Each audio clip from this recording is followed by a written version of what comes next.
you have This to do is take conference your will Gmail. now be recorded. Great. So all you got to do is take your Gmail or take your, let's say, some kind of an ID and register it with Azure. And as and when you register it, Azure gives you something known as a tenant ID. This tenant ID is unique for every customer of Azure, every client of Azure. And this is how Azure really identifies you. When you go ahead and, let's say, create something known as an account, you get this particular sorry, you get this particular thing known as a tenant ID out here. After that, in order to start using the services of Azure, then I said that you need something known as an Azure subscription.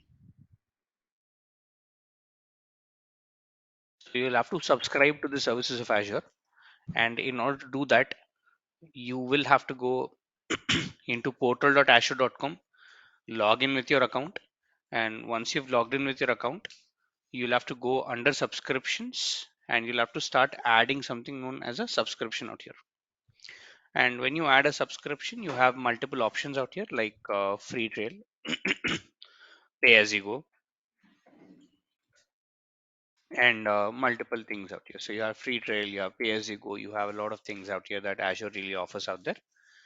Again, free trial, free for the first 30 days. You're going to get somewhere around 14,000 rupees in the form of credits, 14,000 or 14,500 rupees in the form of credits. And in order to register with a free trial, you'll need an Azure tenant firstly. After that, you need a phone number, an email address, and also a credit card basically to go ahead and register it with Azure subscription as such for a free trial. And you can have at max one free trial under a tenant at any given point in time.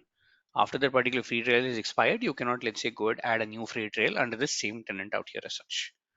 So you have a tenant, and under the tenant you have a subscription. This is the model that we are, let's say, working on. It's a tenant subscriber model. So you have a tenant, and then under the tenant you have a subscription out here.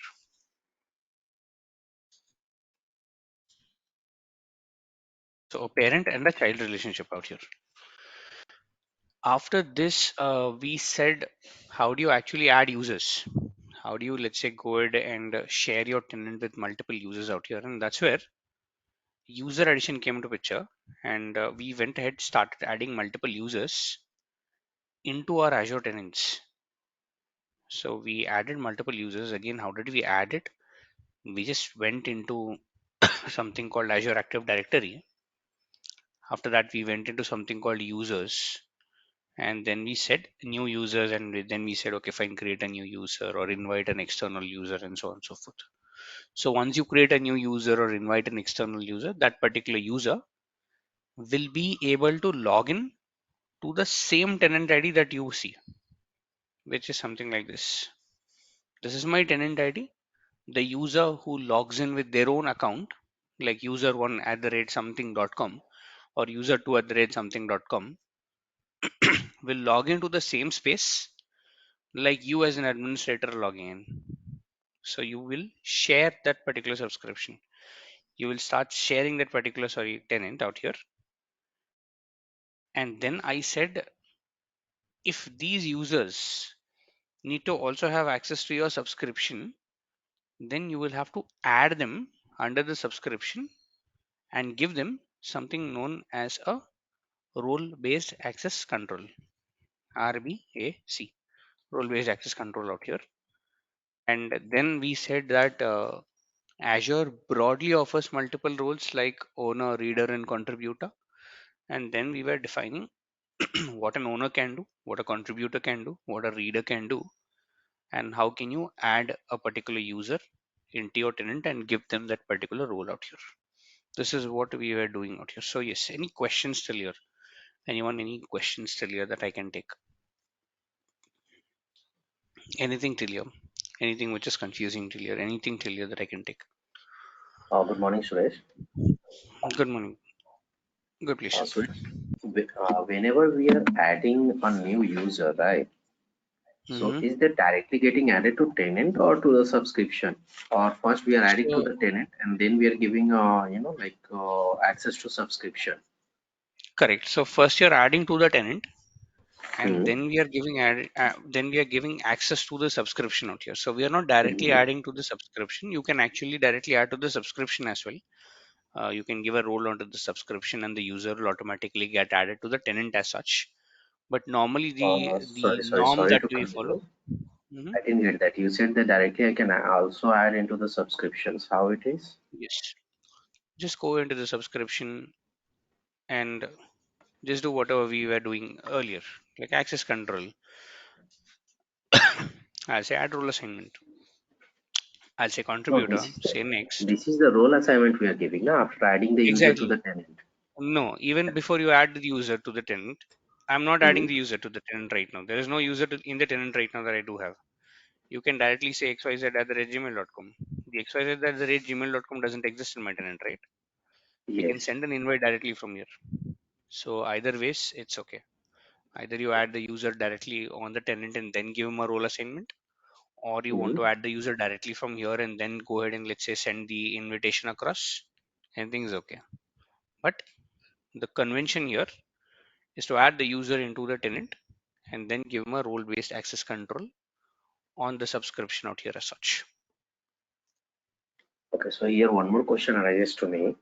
So Okay. as we are adding it directly to the tenant, as same tenant ID the user one or user two will be sharing, right? Hmm. If we're going Hmm. to the second part, like directly if we are inviting them through the subscriptions, Okay. so in that case also the user one and user two and so on will be having the same tenant ID what I am having. Definitely yes, because your subscription is under this particular tenant. So whichever So subscription that you're mhm, adding the user into, mhm. the user will make or Azure will make sure to add the user into the same tenant as well. So yes, both Okay, the so in a users will have basic the same tenant language, ID. Mhm. we can say that I own a space and I'm Mhm. authorizing user one, two, three to use that space, but in a limited way. Correct. Is Correct. that what I mean?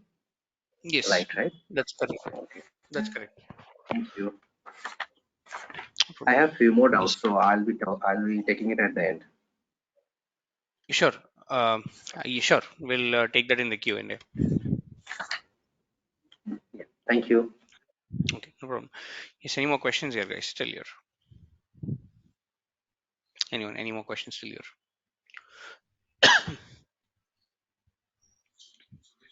Good, please. Oh, sure. Okay.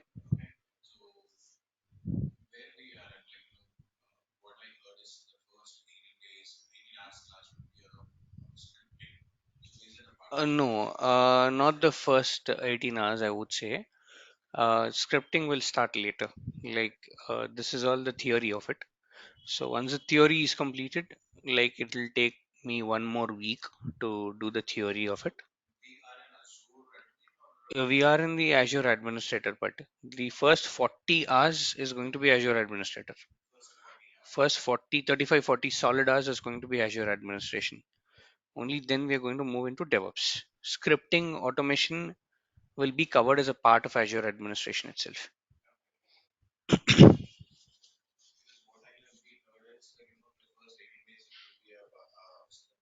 No, no, you don't have to. You don't really have to have a scripting knowledge to get started with Azure. You can get started with Azure. Scripting can come later. Correct.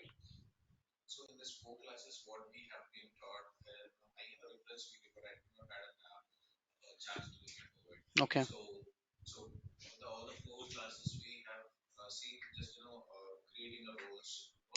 That's it.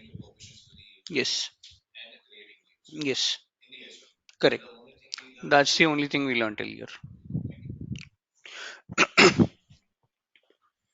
All right. So let me move forward with this. So we have a tenant. Tenant is nothing but the account using which I am logged into Azure. That's the tenant ID out here. For me, it is an account, but for Azure, it is called as a tenant ID. Nothing but a unique ID that Azure gives me whenever I go ahead and register an account with them. So they say, okay, fine, you have a tenant ID, so you can start using Azure, let's say the Azure services out here. After that, I then start creating a subscription so that I subscribe to the services of Azure so that I can start using, let's say, Azure out here. And finally, I went ahead, added the users and all these things, role assignments and everything. Great. Now, the very first thing that I actually go ahead and create on an Azure portal is known as something known as a resource group.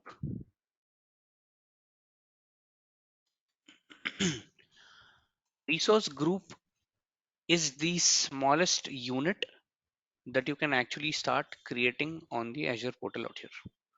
For example, let's imagine just drawing a very bare basic comparison between Azure portal and your local laptop. Azure is nothing but a cloud, local laptop is your local system out here. Let's say very bare basic, you are using Azure portal to store something, like you are using your local laptop to store something out here. The tenant ID is like an operating system. Without installing an operating system, you cannot literally start using your machine, right? So tenant ID is like an operating system out here. After operating system in your local machine, when you anyways create an operating system out here like Windows or Ubuntu, whatever it is, it'll ask you for some credentials. What is your ID? What is your password? So that whenever you can start logging, you can use that and etc. Subscription is like that user credentials, or I would say this is user credentials out here, or user accounts. So you have user accounts, guest accounts, and all that stuff. After that, I go into my system. I want to now start storing it. I want to now start storing all my files and all these things out here. What else do we need, you think? Can I just start with this? Or do I need anything else? Or do I need anything else in my system to start storing something? Anything else that I'm missing? I have the operating system. I have the user login. I've logged in. You want to store. Where will you go? Where will you go to store your files? In let's say a system, a normal computer. C drive, drives, exactly. You Yeah, need drives, hard disk, hard hard disk. disk drives, exactly. So you need the operating system, and after the operating system, finally you come into your C drive or D drive or whatever it is. Meaning drive is nothing but a space where you can start storing your files. Though you have your operating system, though you have the hard disk and etc., you have to now divide your hard disk and then use your space and etc. In the same way, a resource group is like a drive on the cloud, just an empty drive. Doesn't have a lot of significance. You can compare it like with the folders inside your computer. Like for example, in my computer, I would like to divide. Like I am a huge movie buff, so I watch a lot of movies. I hear a lot of songs and etc.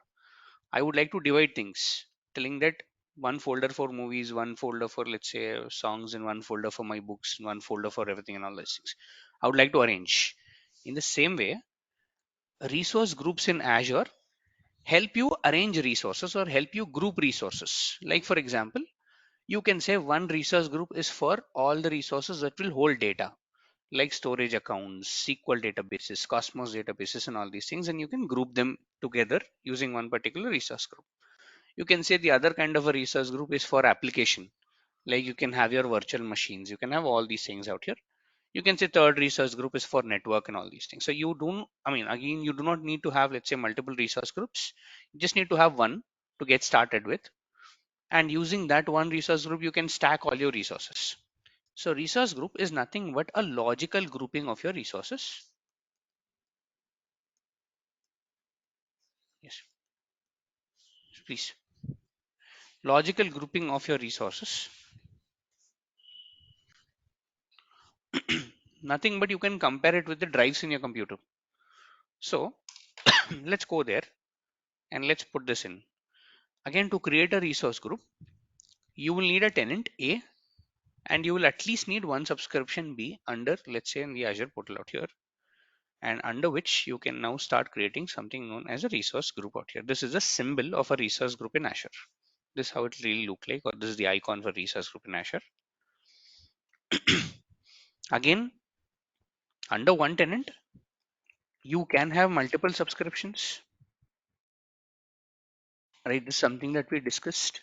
Under one tenant, you can go ahead create multiple subscriptions, meaning tenant can be Tata, One subscription can be Tata Motors, the other subscription can be Tata Steel, the other subscription can be Tata Finance, and so on and so forth. So multiple subsidiary companies. Let's say you're under Tata Motors right now. Even under Tata Motors, you will have multiple teams like a development team, QA team, DevOps team, HR team, and all that stuff. For each and every team, you can also go ahead and create multiple resource groups. So if you see, it is now like a tree model. One tenant, multiple subscriptions, one subscription, multiple resource groups, one resource group, multiple resources under that particular resource group as such. This is how it will span out. And again, there is no limitation on how many resource groups that you can create. No limitation at all. There can be literally hundreds and thousands of resource groups that are sitting in the Azure portal. Just like you create an empty folder in your system. Same way, see, when you create an empty folder in your system, create 100, 200 folders, not a problem. Your system space won't be occupied. You'll occupy very little KBs of space if it's an empty folder. In the same way, when you create a resource group, there is no charge that you incur. There is literally no charge in the Azure portal that you incur.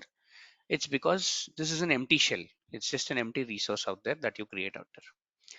So let's go back into the Azure portal and see how do we create our first resource group out here. Again, you'll need a tenant. I have a tenant. You'll need a subscription. I have a subscription. And under a subscription, I will now start creating something known as a resource group. So you can either come here, click here and say resource groups. So if I do RES, I have something known as resource groups out here. Or you can click on these three dots out here on the left hand side and say resource groups. Okay, guys, can you please go on mute if you do not have any questions?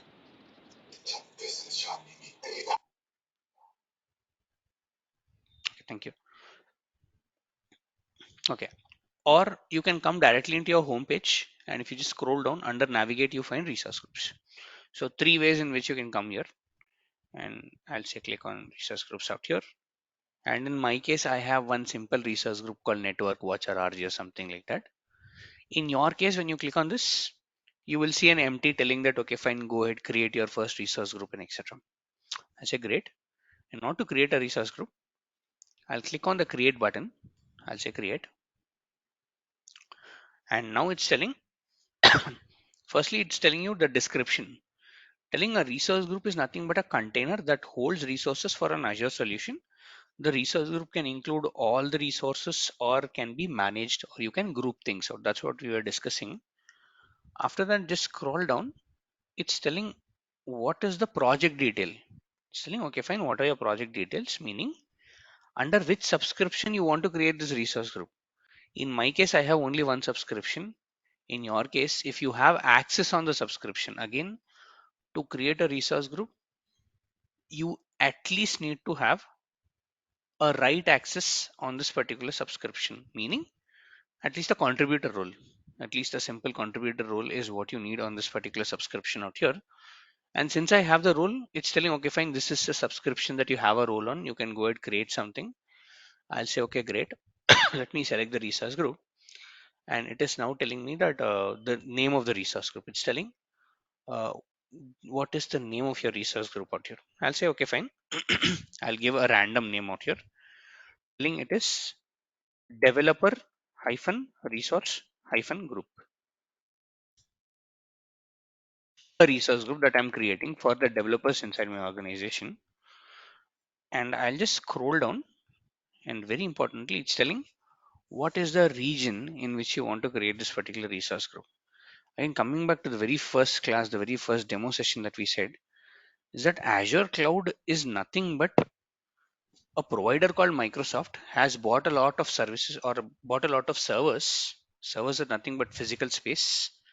They placed it into something known as a data center, and they are renting that space out to you out there in the cloud, in the form of a cloud. That's what a cloud definition really is. Now, now it's telling me, okay, fine.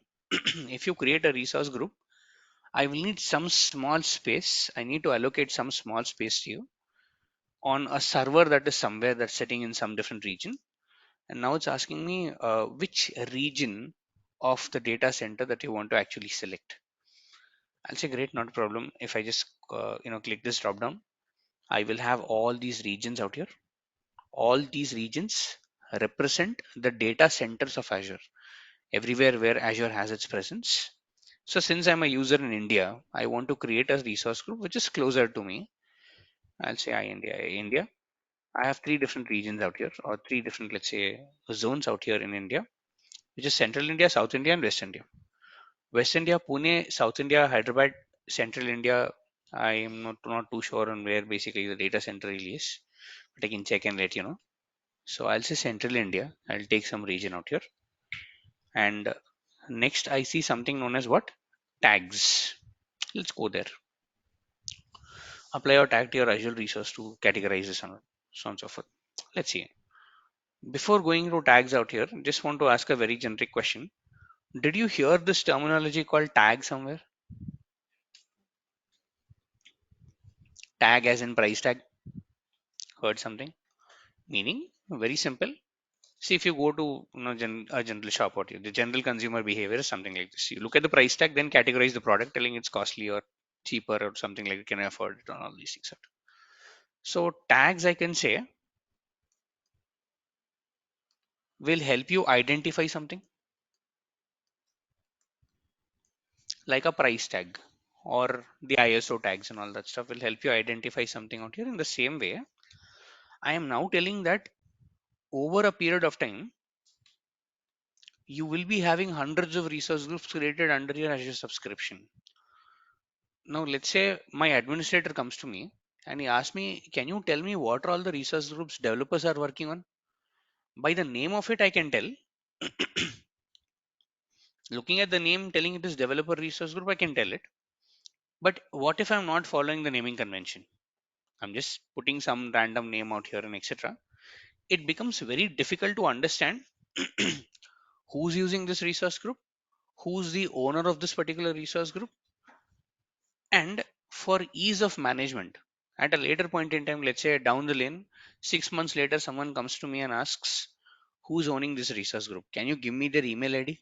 It'll become very difficult at that point to for me to, let's say, go down in my memory and understand why did I create it, for whom did I create it, and all that stuff. For which Azure tells you that you know what, you can add tags in the form of name value pair. A name is equal to a value, meaning I will say team that I'm creating this one is a development team. This is one name value pair or a key value pair is what we call. I will say owner of this particular team is developer at the gmail.com.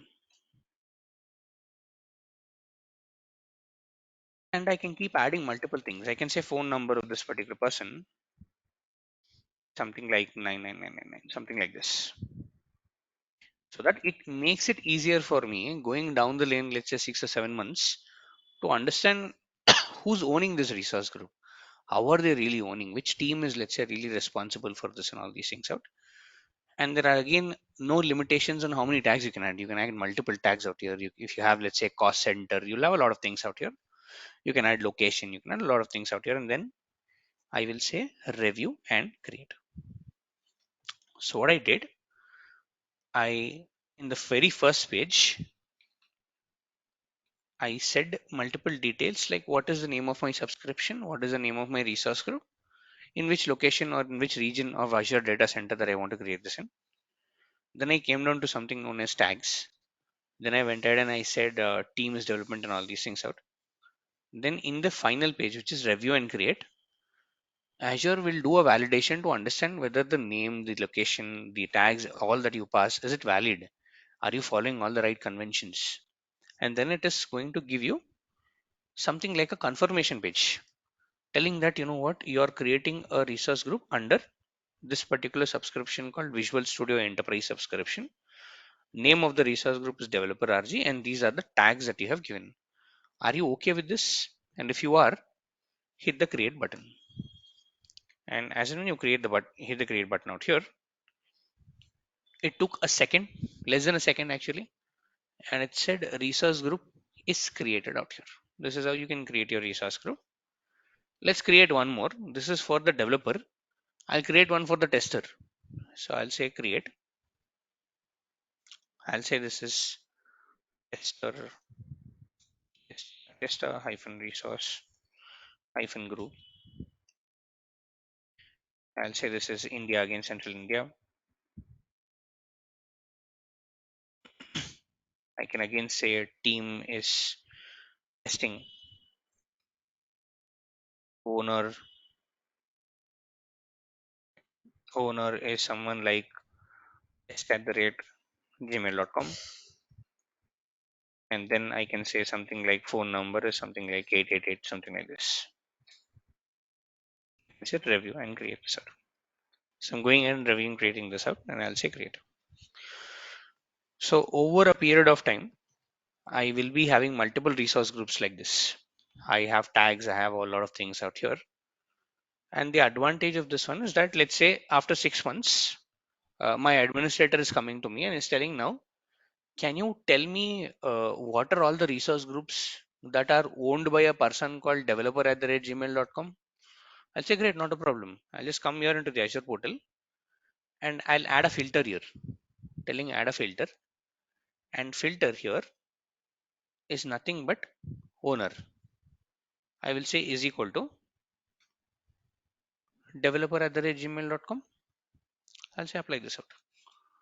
Now I am only seeing what?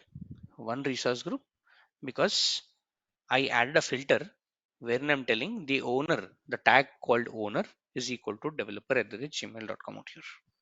Over a period of time, this developer might be having multiple resource groups out here. So you can do a combination of conditions. You can say owner is this one, whose phone number is something like this, whose team is something like this, and etc. And you can add multiple filters in order to filter out all your resource groups out here as such. Again, just to recap, resource groups are like empty folders in the cloud. In order to create a resource group, you will need a subscription. In order to create a subscription, you will need a tenant. This is the hierarchy what this is following. And you will need at least one resource group to start your journey with Azure. At least one resource group, at least one folder in order to start your journey with Azure. And we'll see more concepts on the resource group out here as such. Yes, any questions still here? Anyone, any questions still here?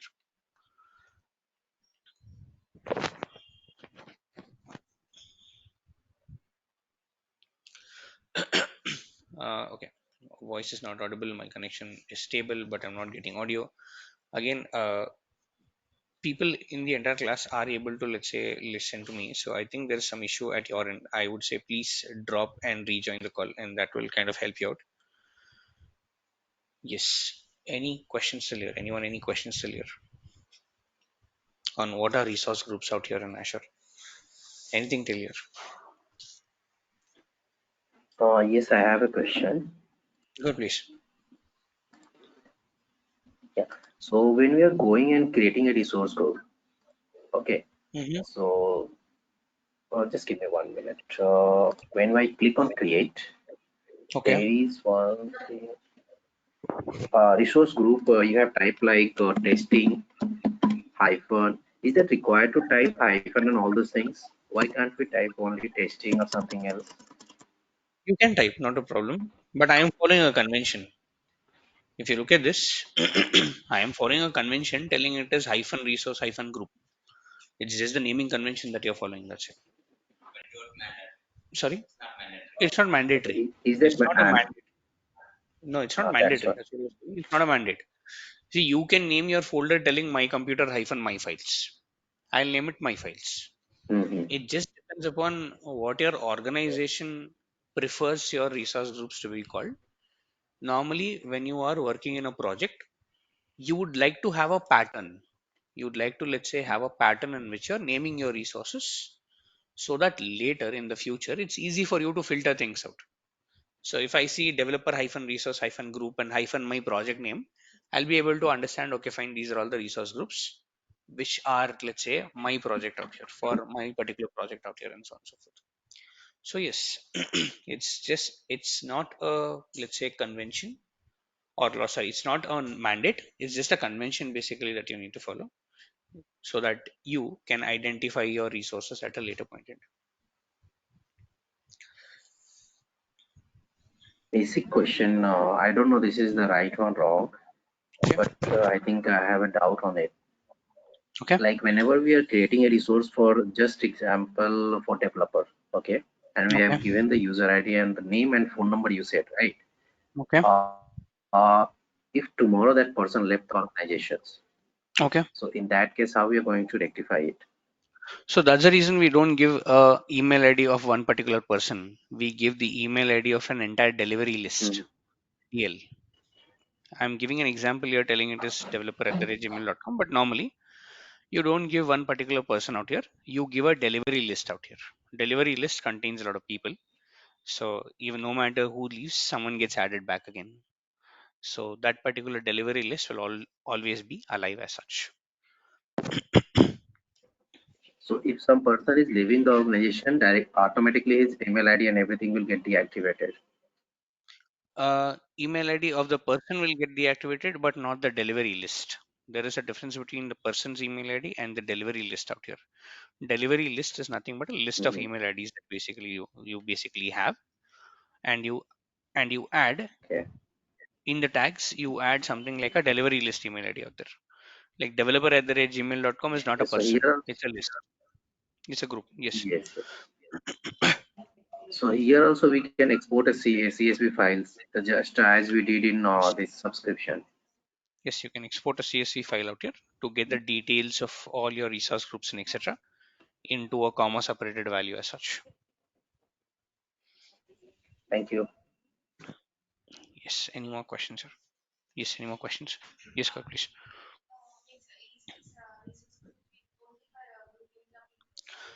Not grouping the people. It's grouping the resources.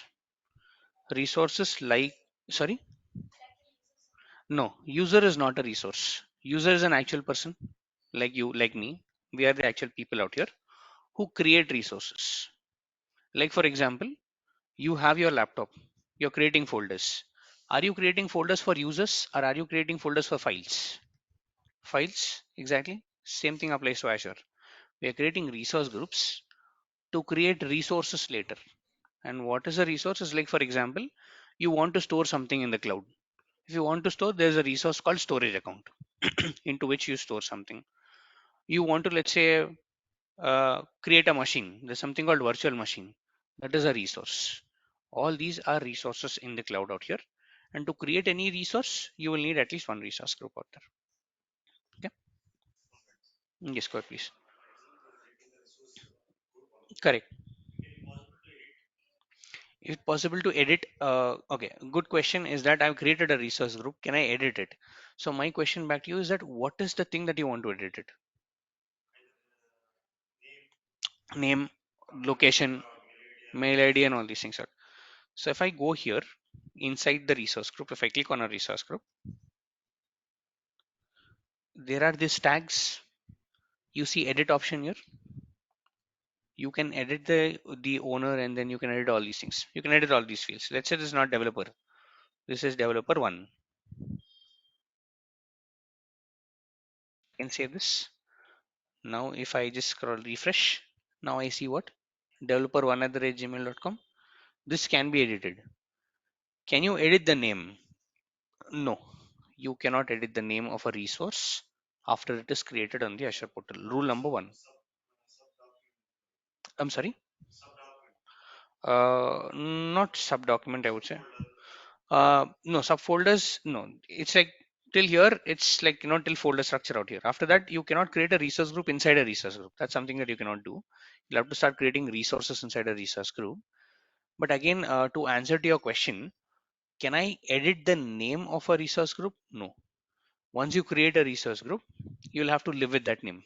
You cannot really edit the name out here. That is the rule number one. Rule number two is that if you create a resource group in a location called, let's say, Central India, here, my location here, if you look at this, Central India out here, you cannot change the location of any resource in Azure once it's created. So, two things, name and the location in the form of, let's say, in the resource group is something that you cannot change. You cannot, let's say, change at later point in time. If you want to change it, meaning if you want to say that, what, I want to change this hook or crook, I want to change it. The only option is to delete the group and recreate it. The only option out there that Azure gives you is to delete it completely. So there is an option to delete the resource group. You can delete it completely and then recreate it. You'll have to recreate it. So the name, the location is something that you cannot change after you create this out. Okay. Yes. Mhm. Correct. Correct.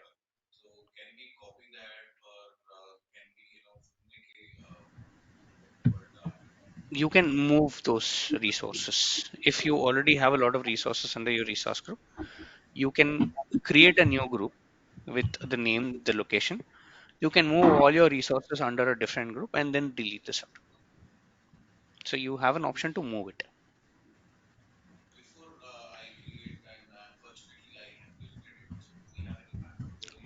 Do we have any backup? No. You cannot recover once it's deleted. So even that's a reason. If you click on delete resource group, this is what it tells you. Deleting the resource group is irreversible. The action that you're about to take can't be undone. Resources in it will also get permanently deleted. If you're okay with it, type in the name of the resource group. If you're sure about that, then I'll go ahead and delete this out. So I'll just copy this name. If I place this here, this is where my delete option will come into picture. So deleting a resource group should be a little cautious procedure. You'll have to understand why you want to delete it, if it's an empty resource group, what it is, and etc. And then go ahead and delete the subject. Yes. Any more questions here? There will be multiple users. Okay. Yes. Anybody can delete. That's again coming back to the role that a particular person has. Mhm. You need to give some roles again. Correct. When you add the users, you give some roles. Again, roles are divided into owner, contributor, reader. Owner can do everything. He's like an administrator, meaning he can create the resources and also delete the resources. Contributor has all the permissions like an administrator, but he cannot add users, which means even a contributor can come here and delete this out. That's the reason we give specific role assignments, telling that you can add resources here, but you cannot delete something. So you can go ahead and do some custom roles out here so that you can then control who can delete, who can read, who can write, and all that stuff.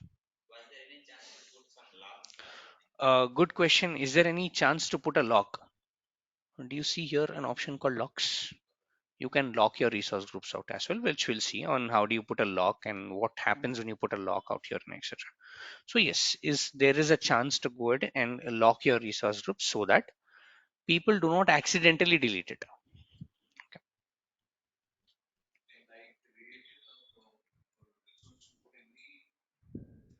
Okay. Okay. Created a resource group in a different region. Okay. Okay.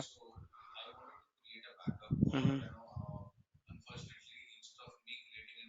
Okay. Okay. Correct. Okay. Okay. Correct. Yes.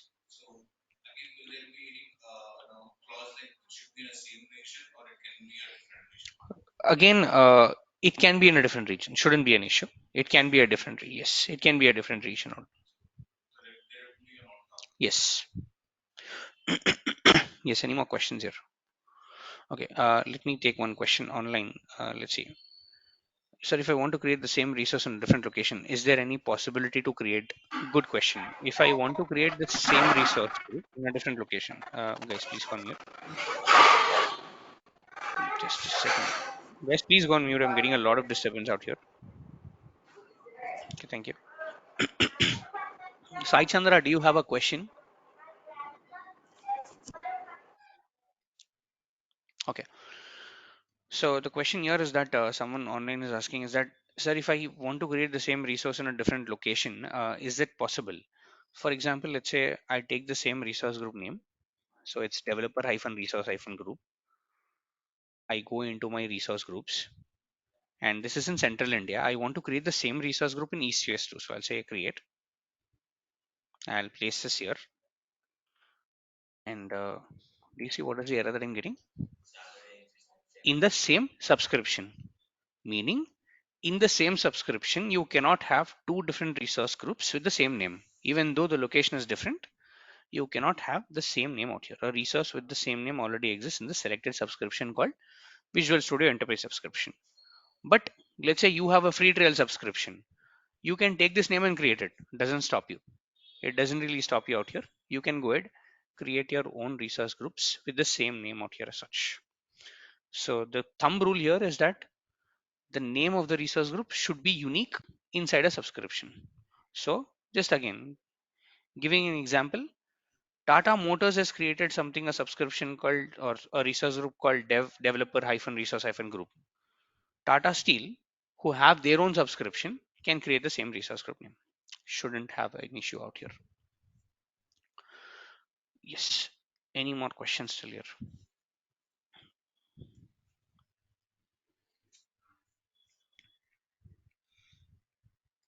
Okay, let me delete these subscriptions right now and let's see. I now have two different resource groups in my Azure portal. Just ignore this because this is something that got automatically created. So I'll just delete this out for now. So I'm just copying the name, placing it here, deleting this out. I'll also show you how to delete the resource groups again. So let me refresh this again. It'll take some time to delete it out. So now I have two different resource groups. One is a developer resource group. The other is a testing resource group out here. Here, please hear my condition out. I want to add two users into my Azure portal. One is called as a developer, or let's say not developer, but user one. Let's say user one out here. The second is a user two. User one belongs to the development team. User two belongs to the testing team. The condition what my organization is now telling is that user one should only and only have access to a resource group called what? Developer. User 2, who's a tester, should only and only have access to the testing resource group out here. Is this possible to achieve? Do you think this is possible to achieve? Yes, no, maybe. Let's see that. The very first thing that I'll do is I'll create two users. One is called user 1, the other is called user 2. Let's create both of them. Let's see how it, let's say, works out. So I'll go into the Azure Active Directory. I'll go into users, and in the directory I'm going ahead and creating a new user out here. I'll say create a new user. I'll say user 1. User 1 at the rate something.com. In your case, it can be at the rate tatamotors.com, or it can be tatasteel.com or something like that. I'll just scroll down. Let's miss this out. I'll just scroll down. I'll say this is user 1. I'll just scroll down. I'll say this is, let me choose a password. I'll say let me create my own password out here. And I will say the job title is a developer. Saying the job title now is a developer out here, and I'll say create. Successfully created user 1. I'll go ahead and add user 2 out here. I'll say new user, create new user out here, create a user. I'll say this is user 2. I'll say this is user 2 out here. Just scroll down. I'll give a password. I will say job title tester. I'll say create.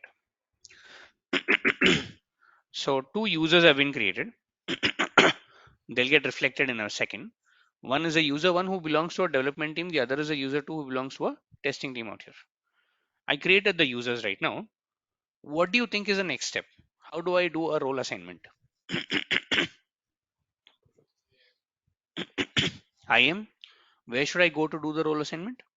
Resources, resources. Resources. First, we have to Meaning, first we have to give access to subscription, right? first we have to give access to the subscription. Good point. So I go here.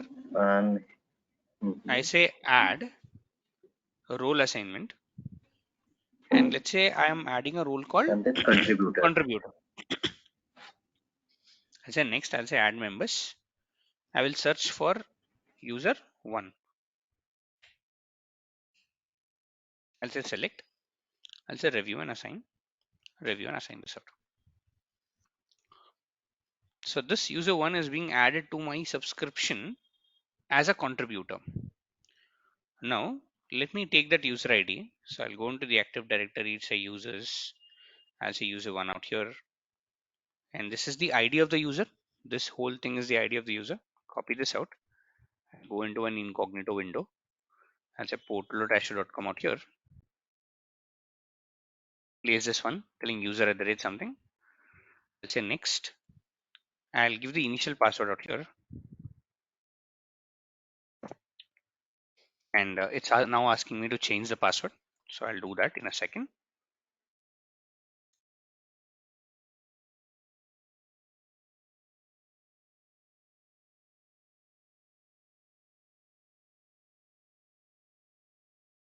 And I'll say sign in. Once I sign in, it's going to ask me skip for 14 days and all that stuff. I'll say no.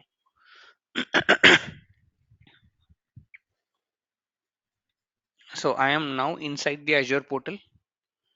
Again, if I go into Azure Active Directory,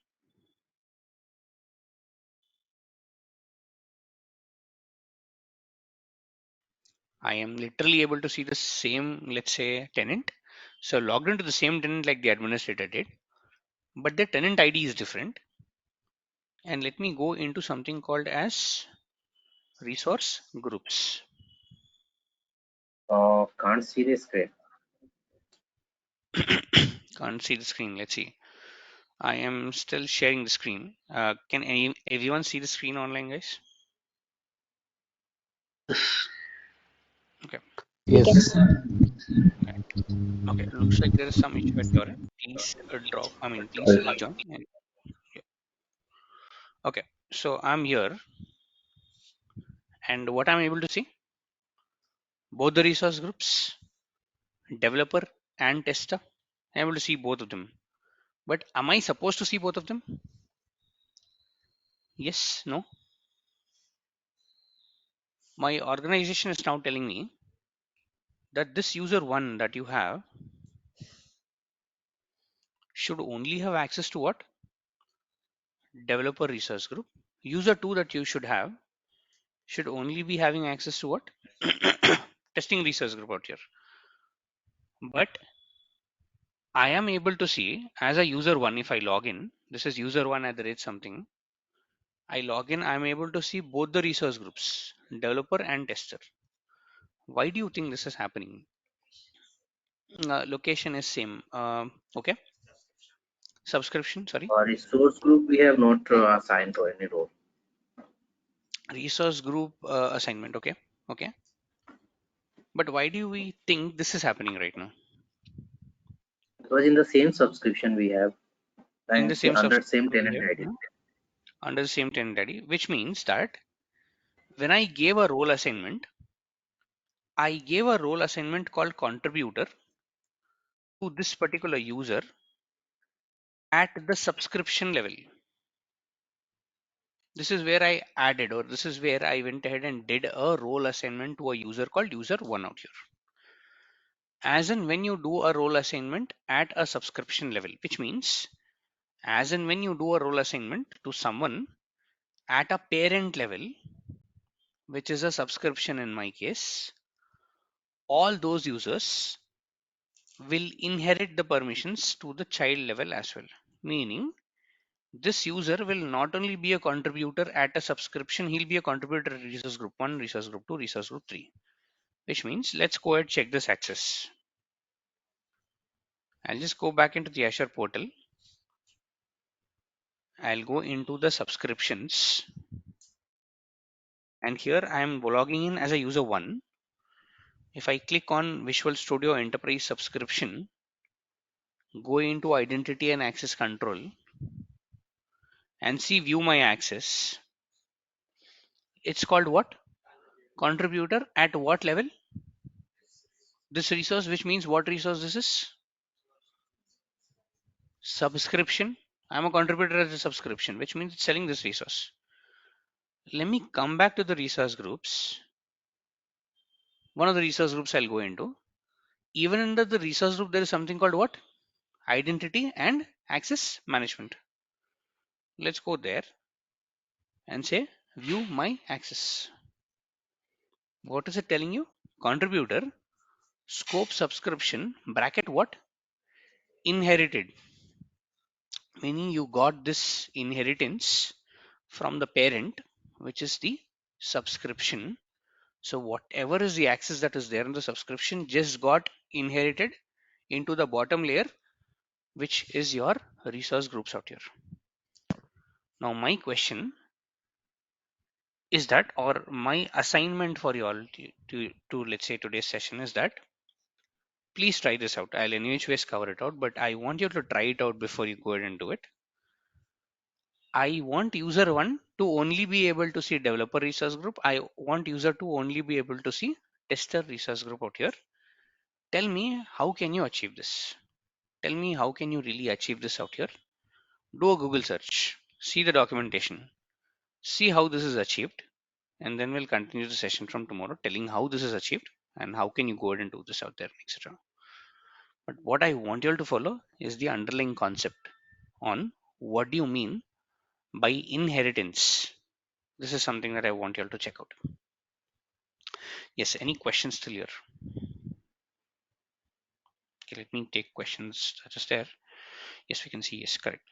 Yes, any questions till here? Good, please. Hmm? Okay.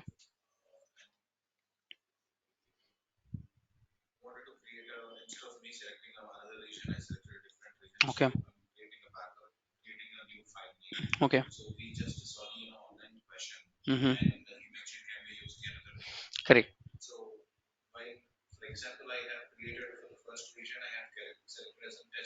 Mm-hmm. Okay. Okay. You delete that one, you won't be able to create something. Correct. Correct. Mm-hmm.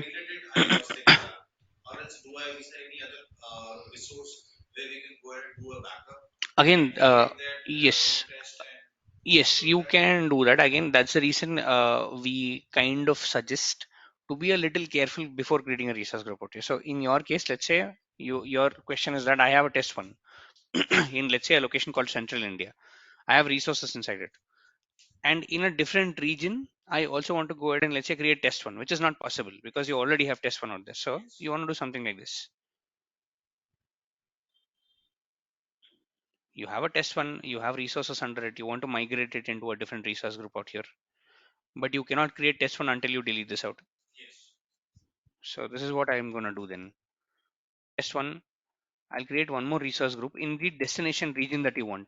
Let's say East US, called a test two. Migrate all my resources from test one to test two. Delete test one. Recreate test one in the destination region. Migrate everything. Delete test two. You'll have to do a makeshift arrangement because that's the reason. Again, it's a very tricky process to delete a resource group and create the same thing out here once again. So it's a makeshift arrangement that you do. Or if you have another subscription, you can create your resource group in another subscription and then later migrate it after you delete the test. Reason being, once a resource group is created, we firstly check before adding resources, is that name okay? Is it everything okay? And then we later go ahead and let's say start using that particular resource group here. Yes, any more questions here? One question I have. Yesterday when I Just invited, Mhm. Deepak, just a second. I'll just take a question in a second. I'll just take a question offline and come back to you. Yes, go ahead, please.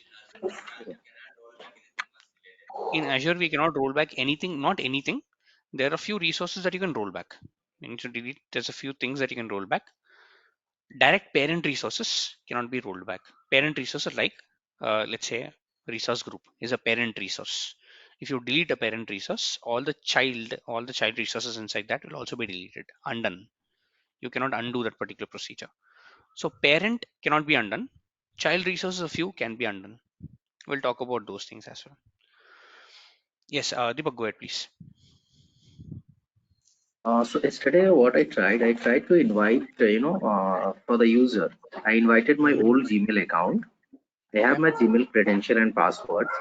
But when Okay. I accepted invitations, it was asking to Hmm. enter a password. When I entered my Correct. Gmail password, it's saying that it's Hmm. incorrect. Correct. It's not the right password. It's not Gmail password that you need to give. It's the Microsoft password that you need to give. Meaning your Gmail account should be firstly registered with Outlook, and then you need to go ahead and let's say give that particular Outlook password out here. Okay, so that Gmail account I have never registered with any Outlook. Correct. So you'll have to let's say firstly create an let's say Microsoft account using that particular Gmail as such, and then go ahead and start using that out. Then another question arises: if some clients come to us, okay, Hmm. as you said that we can invite them. So Okay. first we have to ask them, please register yourself on Microsoft account, and then you can provide that email ID to us so we can invite you. Correct. But whenever he registered, he gets a tenant ID, right? No, he doesn't. I'm telling not to register with Azure. I'm just telling register with Outlook or register with Microsoft. Okay. I Right? got There it. is a difference between registering with Azure, registering with Microsoft as such. Okay, one we have a tenant ID and there is one doubt of object ID. So can you please go to that Mhm. page once where we Okay. see tenant ID to the Active Directory? Okay. Tenant ID in the Active Directory. So I'll just go back into the tenant ID out here. And Yesterday when I was this, researching, I got this. There is a tenant ID. correct. Like whenever I register, okay, so I get a tenant ID, Correct. right? With the same name, I was able to see when I go in users, I was able to see with the same name that is called object ID, but different IDs. Okay. So when you create a user, when you say you're creating a user, for example, I have a user who's called DevOpsLearning at the gmail.com. Yes, And this user has something called as an object ID out here. yes, same email ID we are using. So we have a Hmm. tenant ID, but with the Correct. same in users we are getting as a object ID. So what is the difference between these two, and why we are getting one separate tenant So ID and one separate two object different ID? things out here. Two different things out here. Objects are nothing but whatever you create under your tenant. For Sorry, example, I missed one point. Here, sorry, I got one. On the right corner, you can see classes at the rate DevOps at something is there, right? But here your as mail ID is different. Use under user mail okay, ID is different. But for just a me, it second. was No, coming no, same. just a second. Just a second. Just a second. This is not my email ID. This is my email ID. Good with this? This is Ah, classes yes, Azure DevOps. This is something that I have. yes, I also have an object ID. yes. This was the question I had. When exactly whenever you register something with Azure Active Directory, Azure Active Directory is nothing but the telephone directory, like a telephone directory out here. So in a Okay. telephone directory, if you want to let's say register multiple things out here, you will give serial Uh, numbers 1, 2, 3, so on and so forth. Instead of serial numbers, Azure mhm. Active Directory is identifying each and every user with something known as the object ID out here. Meaning, if I copy Okay. this object ID, go into Mhm. my let's say Azure tenant, and if I'm searching my tenant with this particular object ID out here, I'll be able to Mhm. find the user.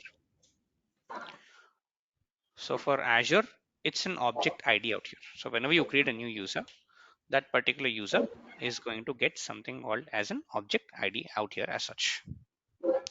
Okay, got it. Thank you. Okay, no problem. All right, I'm a little top of the hour right now, guys. So I will park more questions for tomorrow. Well, please check this assignment out. Please see, go to Google, just try to search it out. I don't need a solution. I just need, let's say, to see how you search things out. That's it.